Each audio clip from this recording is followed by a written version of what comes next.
Praise the Lord. യേശുവേ സ്തോത്രം, യേശുവേ നന്ദി. അഭിഷേക അഗ്നിയുടെ ശ്രോതാക്കൾക്ക് യേശു ക്രിസ്തുവിന്റെ നാമത്തിൽ അഭിവാദനങ്ങൾ. ഇന്ന് നാം ചിന്തിക്കുന്നത് ദൈവത്തോടുള്ള വിശ്വസ്തതയെ കുറിച്ചാണ്.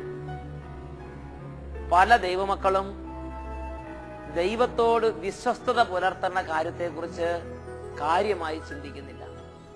ഒരു ചെറിയ പ്രശ്നം വരുമ്പോൾ, ഒരു ചെറിയ പ്രയാസം വരുമ്പോൾ ദൈവത്തെ ഉപേക്ഷിക്കാൻ മടിയില്ലാത്ത അനേകം ആളുകളെ എന്റെ ശ്രദ്ധയിൽപ്പെട്ടിട്ടുണ്ട്.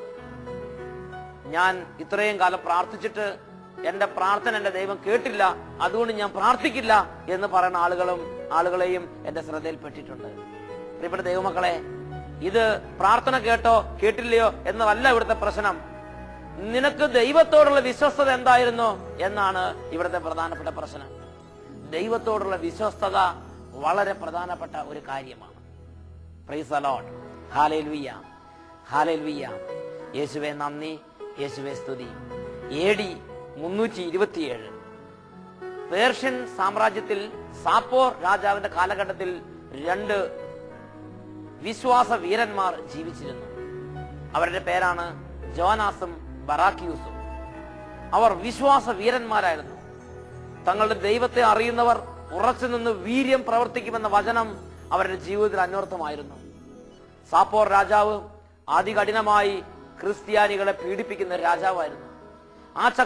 ആ രാജാവിന്റെ കാലഘട്ടത്തിൽ, സാപ്പോർ ചക്രവർത്തിയുടെ കാലഘട്ടത്തിൽ പേർഷ്യൻ സാമ്രാജ്യത്തിൽ ഉടനീളം ക്രിസ്തീയ മർദ്ദനങ്ങൾ, മതമർദ്ദനം ഉണ്ടായി. അനേകം വിശ്വാസികൾ കർത്താവിനോടുള്ള വിശ്വസ്തത ഉപേക്ഷിച്ച് ഏക ദൈവ ആരാധന വിട്ട് അഗ്നിയെയും ജലത്തെയും സൂര്യനെയും ചന്ദ്രനെയും ചക്രവർത്തിയെയും ആരാധിക്കാനും വണങ്ങാനും തുടങ്ങി. എന്നാൽ ദാനിയേൽ പ്രവാചന പുസ്തകത്തിൽ ഇപ്രകാരം ദൈവമക്കളെ പഠിപ്പിക്കുന്നു: തങ്ങളുടെ ദൈവത്തെ അറിയുന്നവർ ഉറച്ചു നിന്ന് വീര്യം പ്രവർത്തിക്കും. മകനെ, മകളെ, നിന്റെ ദൈവത്തെ നീ അറിയുന്നുവോ ഇല്ലയോ എന്ന് തിരിച്ചറിയുന്നത് പ്രതികൂലത്തിന് നടുവിൽ വീര്യത്തോടെ നിൽക്കാൻ നിനക്ക് കഴിയുന്നുണ്ടോ ഇല്ലയോ എന്നതിനെ അടിസ്ഥാനപ്പെടുത്തിയാണ്. ഇതാ, സാപ്പോർ രാജാവിന്റെ കിരാതമർദ്ദനത്തിൽ അനേകർ കർത്താവിനെ ഉപേക്ഷിച്ചപ്പോൾ, തങ്ങളുടെ നാഥനെ തള്ളിക്കളഞ്ഞപ്പോൾ ജോനാസും ബറാക്യൂസും അവിടെ വീര്യത്തോടെ കർത്താവിന് സാക്ഷ്യം നൽകി. ഹുബാബ എന്ന സ്ഥലത്ത് ക്രിസ്തീയ മർദ്ദനം കൊടുമ്പിരിക്കൊണ്ടിരിക്കുമ്പോൾ അവിടെ ദുർബലരായ വിശ്വാസികളെ ശക്തിപ്പെടുത്താൻ ജോനാസും ബറാക്യൂസും പാഞ്ഞെത്തി. അവിടെ എണ്ണമില്ലാത്ത ക്രിസ്ത്യാനികൾ വധിക്കപ്പെട്ടുകൊണ്ടിരുന്നു. അവർക്ക് വിശ്വാസവും സ്ഥൈര്യവും കൊടുത്ത് കർത്താവിൽ അവരെ ബലപ്പെടുത്തിക്കൊണ്ട് വിശ്വാസത്തിൽ നിലനിൽക്കണമെന്നും നിരവധി പീഡനങ്ങളിലൂടെ ദൈവരാജ്യത്തിൽ പ്രവേശിക്കണമെന്നും ഉത്ബോധിപ്പിച്ചുകൊണ്ട് അപ്പസ്തോലിക വീര്യത്തോടെ ജോനാസും ബറാക്യൂസും ഹുബാബ എന്ന സ്ഥലത്ത് കർത്താവിനെ സാക്ഷ്യപ്പെടുത്തി. ചക്രവർത്തിയുടെ പട്ടാളക്കാർ ഹുബാബ എന്ന സ്ഥലത്ത് വെച്ച് ജോനാസിനെയും ബറാക്യൂസിനെയും ബന്ധിച്ചു. അതികഠിനമായി മർദ്ദനം അഴിച്ചുവിട്ടു. ജോനാസിനെ അവർ വളരെ കിരാതമായി പീഡിപ്പിച്ചു. ജോനാസിനെ കൂർത്ത ഒരു കുറ്റിയുടെ മുകളിൽ അദ്ദേഹത്തിന്റെ പൊക്കിൾ കൊടിയിൽ കൂടെ തറഞ്ഞു കയറത്തക്ക വിധം ആ ജോനാസ് എന്ന വ്യക്തിയെ കമിഴ്ത്തി കുറ്റിയുടെ മുകൾ ആഞ്ഞിട്ട് അദ്ദേഹത്തെ ചവിട്ടി ആ കുറ്റി കൊണ്ട് തറച്ചു പിളർന്നു. അദ്ദേഹത്തിന്റെ ഉദരം പിളർന്ന് കുറ്റി പുറത്തു വരാൻ തക്ക വിധം ജോനാസിനെ പീഡിപ്പിച്ച് പുറത്ത് വലിയ അടി കൊണ്ട് ആഞ്ഞടിച്ചുകൊണ്ടിരുന്നു. അപ്പോഴും ജോനാസ് തന്റെ വിശ്വാസത്തിന്റെ അധിനാഥനെ തള്ളിക്കളഞ്ഞില്ല.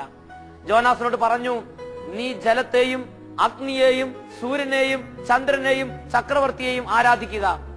ജോനാസ് പറഞ്ഞു: ഞാൻ ജലത്തെയും അഗ്നിയെയും സൂര്യനെയും ചക്രവർത്തിയെയും തള്ളിക്കളയുന്നു. പിതാവിലും പുത്രനിലും പരിശുദ്ധാത്മാവിലും ഞാൻ വിശ്വസിക്കുന്നു. അവർ വീണ്ടും അദ്ദേഹത്തെ കഠിനമായി മർദ്ദിച്ചു. അദ്ദേഹം യേശുക്രിസ്തുവിനെ തള്ളിക്കളയുന്നില്ലെന്ന് കണ്ടപ്പോൾ കിരാതമായ മർദ്ദനമുറകൾ അദ്ദേഹത്തിന്റെ മേൽ അഴിച്ചുവിട്ടു. അദ്ദേഹത്തെ അസ്തപ്രജ്ഞനാക്കി. അവർ ചക്രവർത്തിയുടെ കിരാതന്മാരായ പട്ടാള വ്യൂഹങ്ങൾ ബറാക്യൂസിന് നേരെ തിരിഞ്ഞു.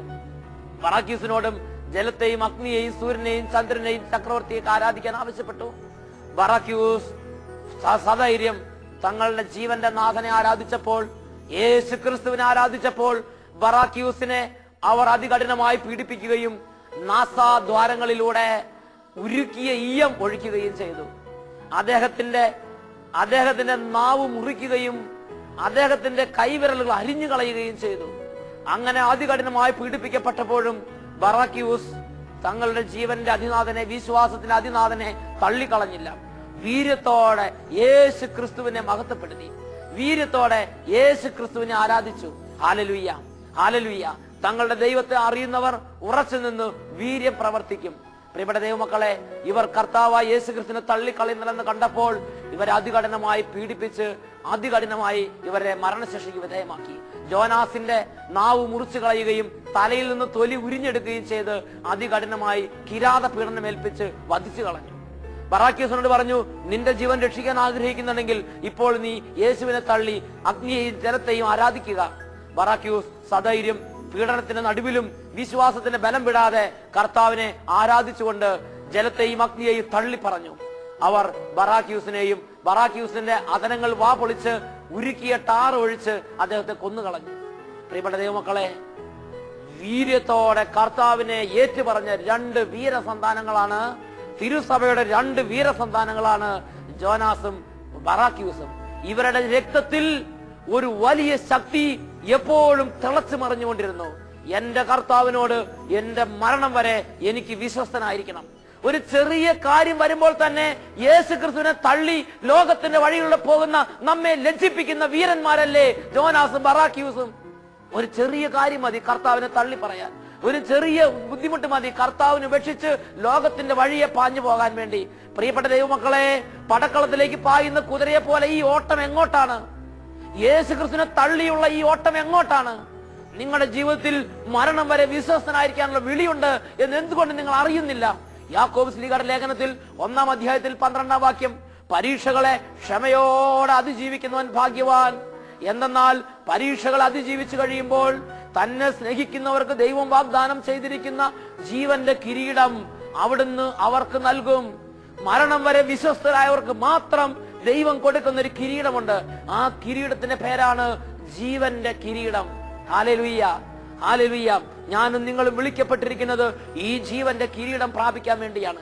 എന്റെയും നിങ്ങളുടെയും തല വെറുതെ ബോഷ്ക് ചിന്തകൾ കൊണ്ട് നിറയ്ക്കാനും അശുദ്ധ ചിന്തകൾക്ക് വിട്ടുകൊടുക്കാനും അങ്ങനെ ഈ ലോകത്തിന്റെ വെറിക്കൂത്തുകളുടെ ഇരിപ്പിടമാകാനും വേണ്ടിയുള്ളതല്ല. ഇത് ജീവന്റെ കിരീടം വെക്കാനുള്ള തലയാണെന്ന് ദൈവവചന പ്രകാരം ഞാൻ നിങ്ങളെ ഉത്ബോധിപ്പിക്കുകയാണ്. Hallelujah, hallelujah, hallelujah. യേശുവേ സ്തോത്രം, യേശുവേ നന്ദി. പ്രിയപ്പെട്ട ദൈവജനമേ, റോമാലേഖനത്തിൽ 12-ാം അധ്യായത്തിൽ 11-ാം വാക്യം വചനം പഠിപ്പിക്കുന്നു, തീഷ്ണതയിൽ മാന്യം കൂടാതെ ആത്മാവിൽ ജ്വലിക്കുന്നവരായി കർത്താവിനെ ശുശ്രൂഷിക്കണം. എങ്ങനെയെങ്കിലും ശുശ്രൂഷിച്ചാ പോരാ, എങ്ങനെയെങ്കിലും ജീവിച്ചാ പോരാ. നിങ്ങളുടെ വിശ്വാസ ജീവിതം എങ്ങനെയുള്ളതാ? നിങ്ങളുടെ ആത്മീയ ജീവിതം എങ്ങനെയുള്ളതാ?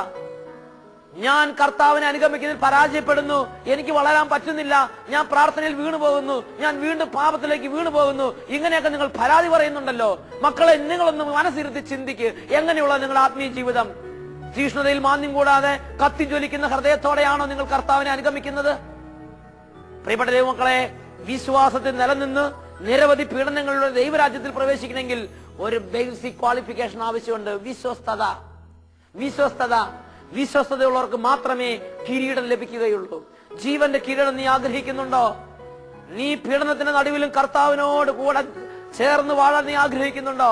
വിശ്വസ്തത എന്ന പുണ്യത്തിന് വേണ്ടി കർത്താവിന് മുമ്പിൽ എളിമയോടെ പ്രാർത്ഥിക്കുക. Hallelujah, hallelujah. എങ്ങനെയെങ്കിലും ജീവിച്ചാ പോരാ, ജീവിക്കുന്നെങ്കിൽ ഒരു ജ്വലിക്കുന്ന തീപ്പന്തം പോലെ ജീവിക്കണം. ജീവിക്കുന്നെങ്കിൽ ഒരു ജ്വലിക്കുന്ന തീപ്പന്തം പോലെ ജീവിക്കണം. ചത്തേ ചതഞ്ഞേ എന്ന് പറഞ്ഞ് മടുത്തും അങ്ങനെ ഒരു ഉന്തുവണ്ടിയെ പോലെ ജീവിച്ചാ പോരാ. അങ്ങനെ മടുത്ത് മുന്നോട്ട് പോയാൽ പോരാ. വിശ്വാസ ജീവിതം എന്ന് പറയുന്നത് കത്തി ജ്വലിക്കേണ്ട ഒരു ജീവിതമാണ്. ഇത് തീഷ്ണത കൊണ്ട് ജ്വലിക്കേണ്ട ഒരു ജീവിതമാണ്. അതുകൊണ്ട് എഫേസൂസ് ലേഖനത്തിൽ 5-ാം അധ്യായം 14-ാം വാക്യത്തിൽ ദൈവത്തിന്റെ പരിശുദ്ധാത്മ വെളിപ്പെടുത്തുകയാണ്, ഉറങ്ങുന്നവനെ ഉണരുക, മരിച്ചവരിൽ നിന്ന് എഴുന്നേൽക്കുക, മിശിഹ നിന്റെ മേൽ പ്രകാശിക്കും, മിശിഹ നിന്റെ മേൽ കത്തി പടരട്ടെ, മിശിഹ നിന്റെ മേൽ കത്തി ജ്വലിക്കട്ടെ.